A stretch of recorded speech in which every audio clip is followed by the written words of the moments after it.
Hello friends, Monika's kitchen में आपका स्वागत है। फ्रेंड्स, आज हम बनाने वाले हैं पोटैटो 65। ये रेसिपी आप सबको बहुत पसंद आएगी। ये बहुत ही इजी रेसिपी है और क्विकली बन जाती है।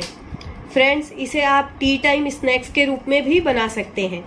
फ्रेंड्स, अभी तक आपने मेरे चैनल मोनिकास किचन को सब्सक्राइब नहीं किया है तो प्लीज सब्सक्राइब कर ले और बेल आइकन पे क्लिक करना ना भूले, ताकि जो भी मैं नया वीडियो डालूंगी उसका नोटिफिकेशन आपके पास पहुंच जाएगा। तो चलिए फ्रेंड्स, बनाते हैं पोटैटो 65। पोटैटो 65 बनाने के लिए मैंने यहाँ पर 6 to 7 मीडियम साइज के पोटैटो लिया है। अब इसे हमें कुकर में डाल के एक सीटी लगाना है। एक से ज्यादा सीटी नहीं लगाना है हमें इसे। आलू को मैंने एक सीटी लगा लिया था। उसके बाद कुकर को पहले कूल डाउन होने देना है। कूल डाउन होने के बाद ही आलू को उसमें से निकालना है। तो ये आलू मैंने कूल डाउन होने के बाद निकाल लिया है। अब इसे हम छीलेंगे। अब ये आलू को हम पीसेस में कट कर लेंगे।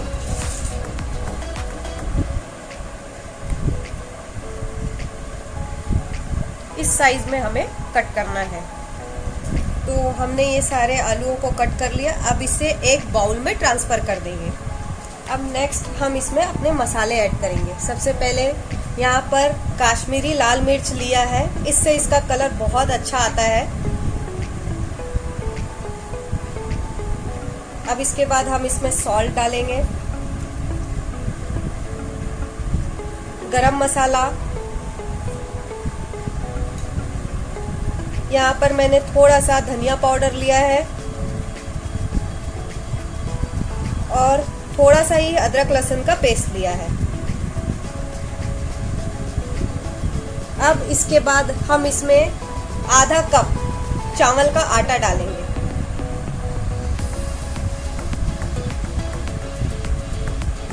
अब इसे आप हाथ से मिक्स करिएगा। चम्मच से अच्छे से मिक्स नहीं होता है तो आप अपने हाथों का प्रयोग कीजिएगा और इसे मिक्स कीजिएगा। अब मैंने इसको अपने हाथों से पूरी तरह से मिक्स कर लिया है। अब नेक्स्ट इसमें हम मिलाएंगे दही, जो इसमें स्पेशली यूज किया जाता है।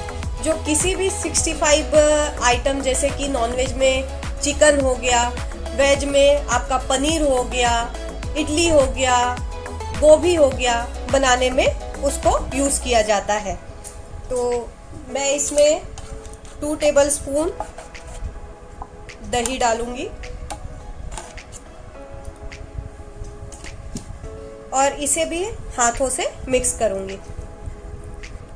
दही डाल के इस पोटैटो को मैंने मिक्स कर लिया है। अब हम इसे फ्राई करेंगे। अब मैंने यहाँ पर ऑयल चढ़ा दिया है इसको फ्राई करने के लिए। अब हमारा तेल गरम हुआ या नहीं हुआ है, इसको हम कैसे चेक करेंगे? इसमें से थोड़ा सा ये लेंगे और इसे डाल के देखेंगे।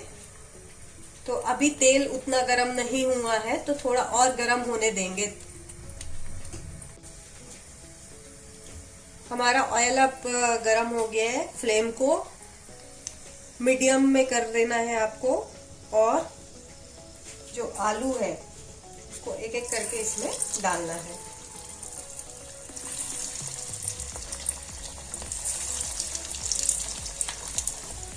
आलू डालते ही तुरंत ही आप चम्मच से नहीं चलाइएगा, नहीं तो ये एक दूसरे से चिपक जाएंगे।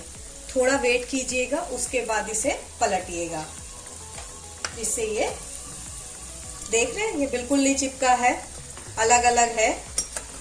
तो ये आपके लिए टिप है, आप बिल्कुल भी डालते ही चम्मच नहीं चलाइएगा। अब ये हमारा फ्राई हो चुका है, इसे हम एक प्लेट में निकाल लेंगे। ऐसे ही हम अपने सभी आलूओं को फ्राई कर लेंगे। मैंने अब एक पैन ले लिया है और इसमें थोड़ा सा ऑयल डाल दिया है और फ्लेम को ऑन कर दिया है। अब मैंने यहाँ पर ढेर सारे गार्लिक ले लिए हैं, 8-10 गार्लिक, उसको बारीक चॉप कर लिया है, वो इसमें हम डाल देंगे।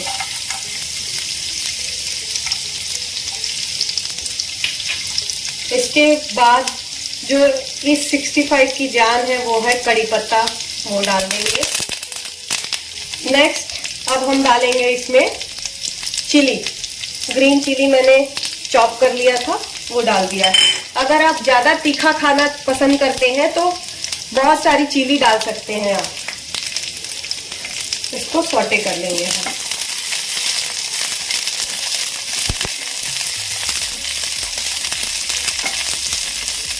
फ्लेम को लो टू मीडियम रखिएगा, फुल फ्लेम में मत बनाइएगा, नहीं तो चिली और गार्लिक ये सब जल जाएगा।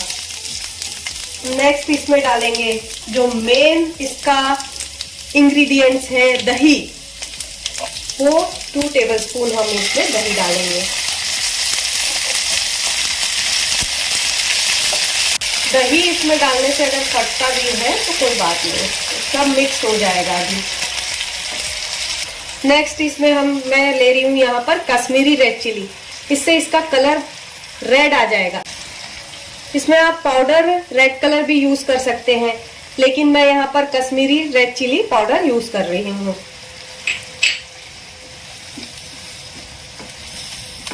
जितना आपको इसको रेड करना है उतना आप इसमें कश्मीरी रेड चिली पाउडर डाल सकते हैं, या अगर आपके पास कश्मीरी रेड चिली पाउडर नहीं है तो आपके पास अगर पाउडर कलर है रेड कलर तो आप वो भी डाल सकते हैं। अब इसमें हम थोड़ा सा सॉल्ट डाल देंगे। हमने पहले भी जब हम अपने आलू में मसाले डाल रहे थे तो उस टाइम भी सॉल्ट डाला था, इसलिए अभी हम थोड़ा ही सॉल्ट डालेंगे। आप टेस्ट के अकॉर्डिंग सॉल्ट कम ज्यादा कर सकते हैं। अब हम जो आलू फ्राई करके निकाला है वो सारे आलूओं को हम इसमें डाल देंगे।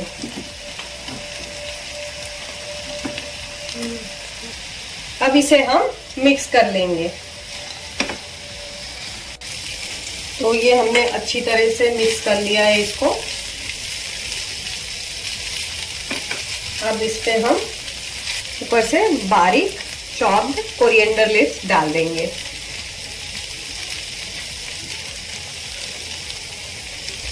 तो ये हमारा पोटैटो 65 अब रेडी है। इसे हम एक बाउल में ट्रांसफर कर देंगे। तो ये हमारा पोटैटो 65 बन के रेडी है। अगर ये वीडियो आपको अच्छी लगी हो तो प्लीज लाइक और शेयर करना ना भूलें।